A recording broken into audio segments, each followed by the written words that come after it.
You're watching the award-winning GHS-TV, a nationally recognized student television station.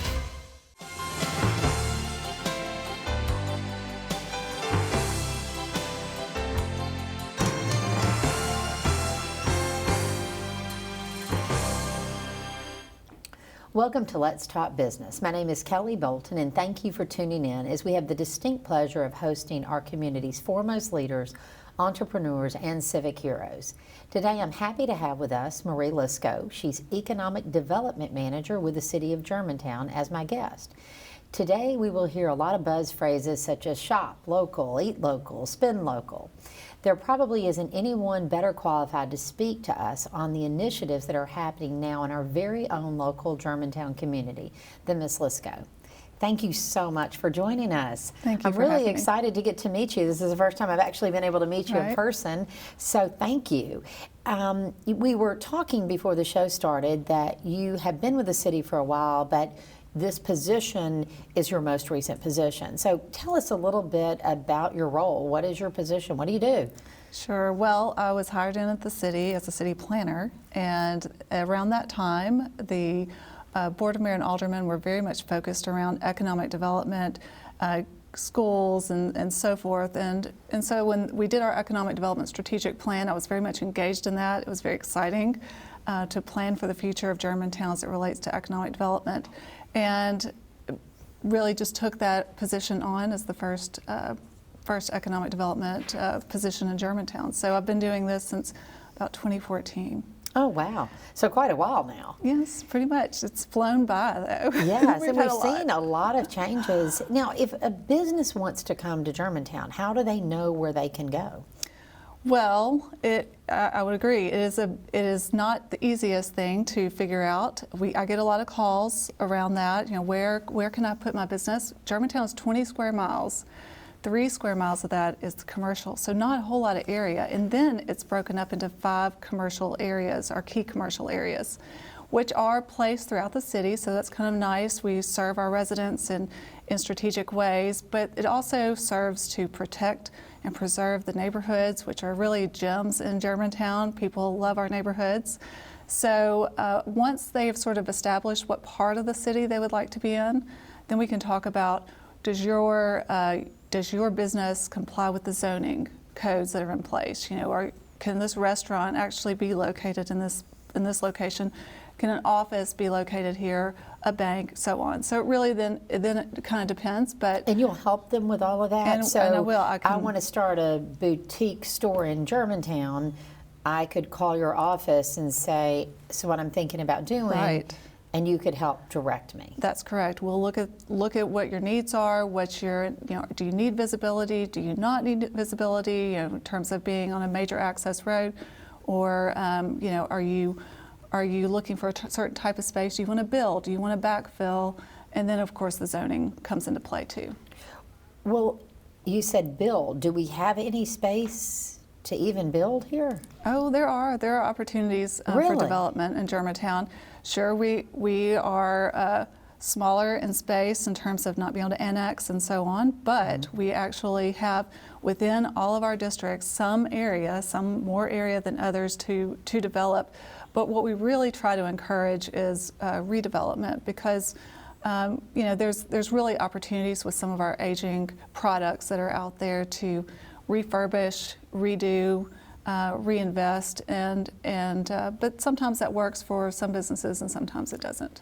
That's interesting. And so how extensive of a process is it to go from start to finish, and how engaged is the city along the way from start to finish? Obviously, I know you're not going to work on financing. You're not going to do the marketing plan for them. But, are you kind of a partner in this from the time they say, I want to open my boutique dress shop in Germantown? Certainly. If a business comes to Germantown or has chosen Germantown, we want to see them successful. And so we're here as a resource for any businesses that are interested in opening. But in terms of a process, there is a process. And so for an existing business, it may look different than it does for a new business, depending on that construction piece that we talked about. So if they are wanting to actually build new, we'll just use that as an example, they would come in with an application. It usually goes to Planning Commission. The Planning Commission is a body that looks at like the site and where is the building in relation to the street and the setbacks and things of that nature. If it receives approval at the Planning Commission, it moves on to the Design Review Commission, or DRC. The DRC looks at the aesthetics, the architectural materials, the landscaping, the lighting, things of that nature. And if it receives approval at the DRC, there's a development contract at the Board of Mayor and Alderman level. And beyond that, it's permitting really at that point. So that's sort of in a nutshell the development process, but at the same time you mentioned city departments. City is very much engaged in terms of all departments. An application is not all applications are required to, but some choose to have what's called a sketch plan application. So that is before that Planning Commission step where they can come in, and with that application they get sort of a first round of comments from fire department, police department, planning, engineering, public works. We really give them the opportunity to vet their project, see where there might be issues that they should consider And as are they they move paying forward. for this? There is an application fee. Yes, there is, and it differs depending on the projects and where they are. But that is definitely a service a lot of them choose to take us up on because it's good feedback, and it definitely makes for a better project and a better project experience going through the process. And then there's TAC, which is Technical Advisory Committee, that city staff, same type of group, convenes. And this is whether it's a sketch plan or a Planning Commission application. Either way, TAC meets and does the same type of review. At this point, it's more extensive. And I've lived in Germantown for as long as I can remember. I'm kind of here with my jaw open, my mouth wide open, because I'm thinking I had no idea. Oh, certainly. By the time a project goes to a public meeting, because there are a series of public meetings that constitute the process. But in between all of those and during all those, staff is always reviewing when the applicant makes changes based on staff comments. Staff looks at it again, and then even after it's gotten its development contract or around the development contract time, there's construction plan review that staff does, and also the plans go to the county for building plan review. So there's a lot of steps. It's not unusual though, it's not abnormally excessive compared to other communities, but it is a process, and I think that's definitely something that everyone can feel good about, because as an investor or someone who is looking to put a business in Germantown, you want to know that the other businesses around you are being vetted in the same light. So. Wow, that's phenomenal. You have a big department. Well, we are not as large as some, but we definitely work very hard with the group we've got. Oh, that's phenomenal. Looks like we need to pause for a short commercial break, so please stick around.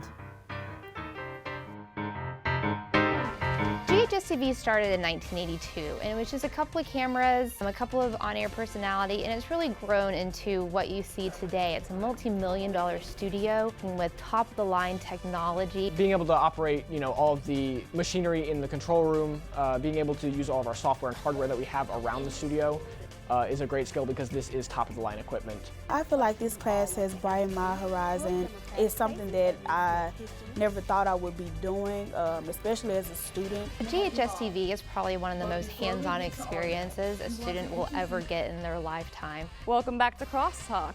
Nothing really has just the vibe that we have here. Especially after you finished, you get a real rush of, wow, I just did that. By the time a student graduates from Germantown High School, they will know pretty much every position there is, from producing to directing to on-air work. You learn time management, you learn organization, you learn how to work with people, how to better communicate with people. We put a lot on them, and they have to be able to have the responsibility and the knowledge to get everything that we ask them. I had very little experience, so in the past 3 years, the skills that I've learned have absolutely exponentially grown. The class has actually helped me figure out that I want to go to college for journalism. When a student graduates, they are the best possible version of themselves that they can be. Thanks for tuning in. We'll see you tomorrow. For more information about the CAPA program, visit ghscapa.com or call 755-7775. You're watching the award-winning GHS-TV, a nationally recognized student television station. Welcome back to Let's Talk Business. If you're just tuning in, I am Kelly Bolton, and today we've been discussing the many exciting developments going on in our very own local Germantown community. To continue this discussion, we have Marie Lisco, Economic Development Manager with the City of Germantown. Thank you. We covered a lot, but I've got a lot more that I'd like to cover with you. So what attracts a business to Germantown? I mean, I know what attracted me as a resident. What attracts a business owner? Well, interestingly enough, a lot of the same qualities of the city that attracted you attract other businesses because they're looking for safety. And Germantown's police and fire department are phenomenal in terms of response time and being able to keep the quality services high. They're also, in some ways, looking at schools because to some extent the highly educated residents of Germantown actually bring in, it's an established workforce and attract, other highly skilled employees, as well as clients or customers. Kind of goes both ways. So they're looking for that pipeline of workforce coming out of the school system and into the workforce. So there's some importance placed there. There's also the fiscally sound nature of the city. They want to know that their investment's protected, and that's the same for the codes that are in place. While they may have to adhere to some strict codes, that protects investment. And so really, with all of that, and especially if you look at retail, they're looking at high household income, which Germantown generally satisfies that too. So there's a variety of things they look for, but again, not too different than a resident that might be looking at the community. Right. Well, and what about businesses? I can think of certain type of businesses. If you said they were coming to Germantown, that the residents would definitely not want to see here. But I know there's laws and rules that can prevent you from, in some cases, maybe saying no, or maybe there's not. So what kind of, if somebody has the money and they find the spot, what is within the city's control over what they accept or don't accept? Well, certainly I also hear, comments sometimes in jest about we don't need another this or that, or we've got enough of this, or we really need, this type of business. And you're right, codes really drive that in terms of what can you do or not do. But really, once you get past that point, if you know that business can locate per the zoning code and the uses specified in that particular zoning district, then it really just gets down to the landlord level. That's at that point, that's if the landlord will accept it. Right, So it's a private negotiation. So if I make widgets, and we've got 25 widget makers in Germantown, that would not be something where you say we have a limit of 20 widget makers. No. If I can buy the space and my landlord will let me come in and make widgets, it's up to me if I think I can beat the other widget makers. Exactly. Okay. It really comes down to that market analysis that a business may do before they pull the trigger on their location, because you wouldn't want to go into a saturated market, right. Unless you were exceptional. So really, we do that. We are more involved at the high level, but when it comes to the landlord negotiation, and in fact, there are some centers, shopping centers in the community where maybe a major tenant actually has influence over who put in their lease, who can or cannot come. Yes, I've seen that. Like no other widget makers in this building. So I will come in, but you can't have somebody that competes with me. Sometimes it's a strategic play on their part just to maintain competitive advantage. So there's a lot more that goes on, really more at the private level than that the city can. We don't get involved in that. We can't get involved in that. But then you would govern things like signage or, correct, or lights, or how the property's parking lot maintains safety. That's correct. We have a great code compliance department, and they're out every day and they're checking on those things because that's what makes Germantown it has the reputation of quality, and the lights are going to be on in the parking lot at night, and everything's going to be taken care of, and it again protects the investment of the businesses. That makes sense. Well, the one thing I have heard, and I also think myself, when I see a business come in, is I'll think, oh, I hope they can make it, because I'm sure rent is really high here. That's just my assumption. That rent has got to be high because it's in Germantown. Is that true always? So for the most part, it can be. Germantown typically does command higher rents. However, I would caution and advise, and do advise businesses that are looking at Germantown and saying, I don't know, I like it here, but I'm not sure I can afford the space. Don't stop at a lease flyer or something like that. Something you've heard or something you've read. Go approach that center, that landlord, because it's all a negotiation. And many of them, I think, are starting to see more and experimenting to some extent with flexible leases, maybe not as long-term, just to bring in maybe a business that would be a right mix, kind of curating a special mix for their center. And that makes sense. You need to not just assume that you can't afford it. Exactly, and so I've seen it where it works out, where they maybe help them in the front end, let them get their foot in the door, let the business sort of see if they have the market in Germantown that they think they have, and then let the landlord decide, is this a win for my center? And then, as they build up, then they can then pay market rate and things like that. That makes sense. I think we all need to not just prejudge it before we make a decision. And what about sectors? What are our primary sectors that we see in Germantown? So I would say, not too surprisingly to everyone, would be healthcare is our dominant industry sector. It is really what runs Germantown. There are a number of medical specialties that are here. We're really a regional hub for medical offerings, and even from a occupation standpoint, nursing and registered nurses and medical assistants are our top occupations.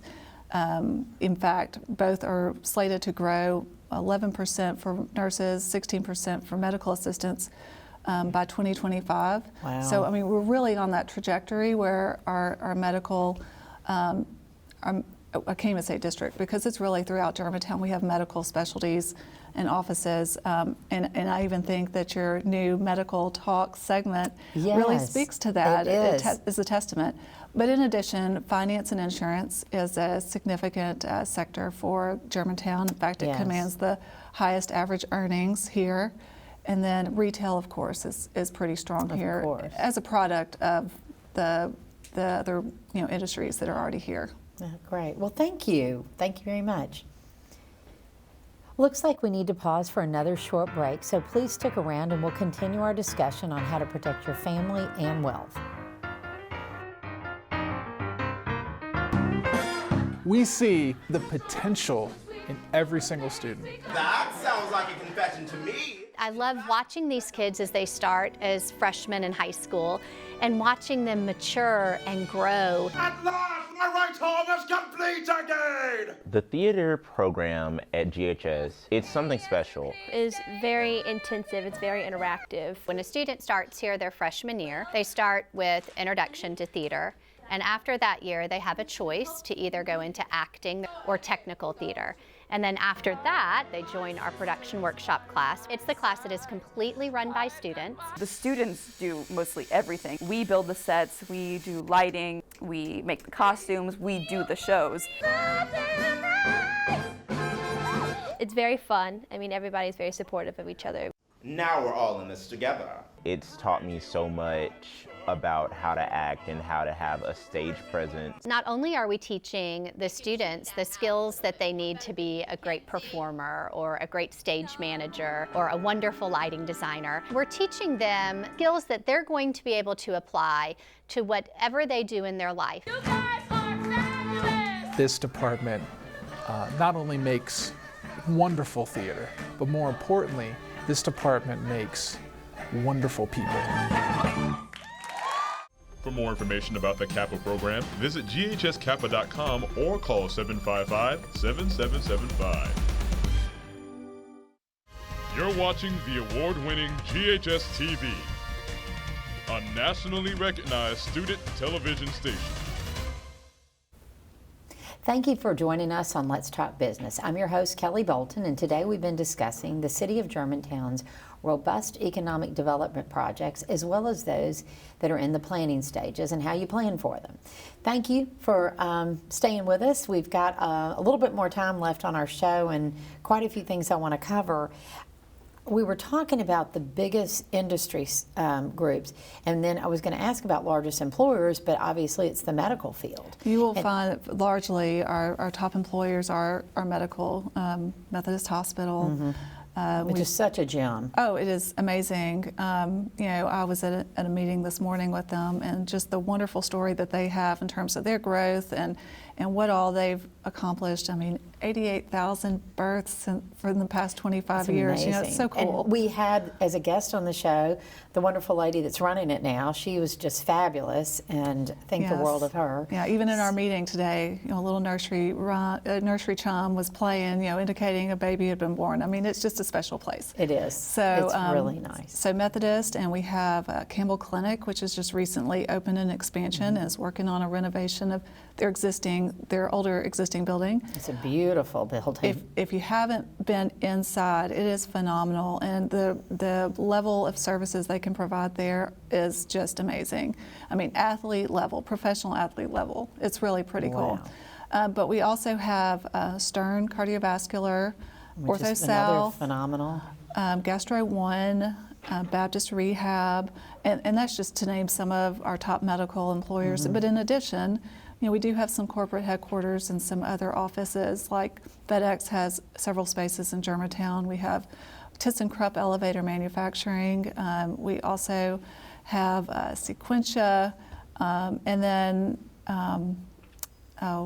it's slipping my mind, but we have just again, Mid-America Apartments. Oh, yes. That's one I want to mention. MAA, really, really great group, and are in the new Trevere development, so one of the new projects in Germantown. Yeah, we've got some really incredible employers, and the industry we've attracted is great quality. So, you know, I know we talk a lot about like signage and rules and regulations. If you're going to come into Germantown, you got to play by Germantown's rules, which as a resident, I love it because I know that I'm not going to drive down the street and see a big flashing sign, or to keep that aesthetic.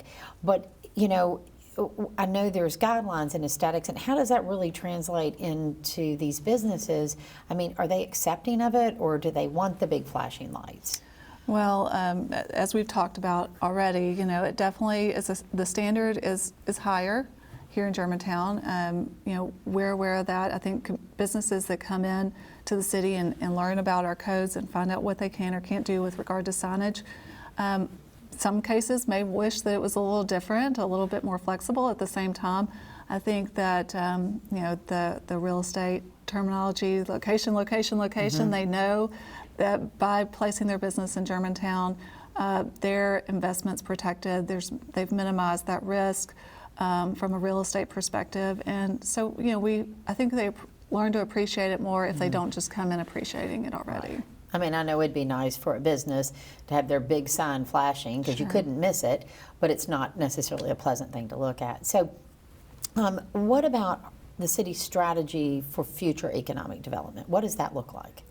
So, as I mentioned earlier, we have an economic development strategic plan, which we are always, every day, those are our marching orders. That's what we're working to fulfill. That strategic plan is what established those 5 key commercial areas. So you have the Central Business District, the Wolf River District, the East Poplar Avenue District, you know, where Target is, the West Poplar Avenue District, that's where Carrefour and Trevere is, and then Forest Hill Heights. So those are the 5 districts that those boundaries were established with the plan. And then, you know, beyond that, there's 5 guiding principles that are part of the plan in terms of leveraging assets to attract new investment, building value from within, creating an enabling environment so businesses can really thrive, having measures of performance so that we can make sure that what we're doing is working, as well as repositioning Germantown within the regional economy. Those are kind of our driving focus. Everything that we do should really relate to all of that. In addition, the city went through a very large-scale strategic planning effort a few years back, and it's called Forward 2030. And with Forward 2030, there are definitely some strategic objectives as it relates to economic development, so we take those as well. We have an Economic Development Commission that helps to also further these objectives and try to see that everything's achieved. So that's our plan. Well, let me ask you, so are there any fabulous, that you maybe can't tell us, but is there anything in the works, anything exciting that's coming this year, or things you're talking about? I know maybe you can't really share it, but I'm sure there's always things y'all are working on. We're always taking inquiries, so we're always talking with prospective businesses, sometimes prospective projects. It's not always just businesses, but at the same time, until they actually kind of make the decision that they're going to move forward in the process and actually file an application or pull a business license or something like that, I've seen it time and time again where there's a lot of questions, a lot of interest, and then maybe their financing doesn't work out, or something doesn't happen like it needed to for them to actually come. So definitely have learned, a long time ago that not to talk about any specifics, but also it protects the business that's weighing those options. That if I were to be sharing that they're looking, it might actually collapse, their deal, or whatever that they were trying to accomplish. But again, our process is there, so once they're ready, they go through the process and end up hopefully being a thriving Germantown business. That's wonderful. Well, if a business would like to consider moving to Germantown, tell me who they would contact. Well, that would be me. Okay. So they could reach out to me. It's done every day, but I'm more than happy to sit down. I've sat down with a number of questions that businesses have. Sometimes it is about their business plan. Sometimes it is about marketing, but then I definitely have people I can help refer them to. But I'm accessible directly. My direct line is 901-751-7637, or my email, which is mlisco@germantown-tn.gov. It's all on the website. But it's very exciting type of work to do, and try to help grow our existing businesses, because they're where most of your growth is going to come from, is your existing businesses, or work with new businesses that are looking at Germantown. Well, that's wonderful. Thank you so much. You're welcome. Really appreciate you you being a guest. Once again, we'd like to thank Marie Lisco for being with us today, and we want to thank you for tuning in. For more information on our show, please check us out on the web at GHS-TV.org, where we're streaming live 24 hours a day. You can also check us out on Facebook and Twitter. I hope you've enjoyed our discussion, and I hope you will join us again next month on Let's Talk Business.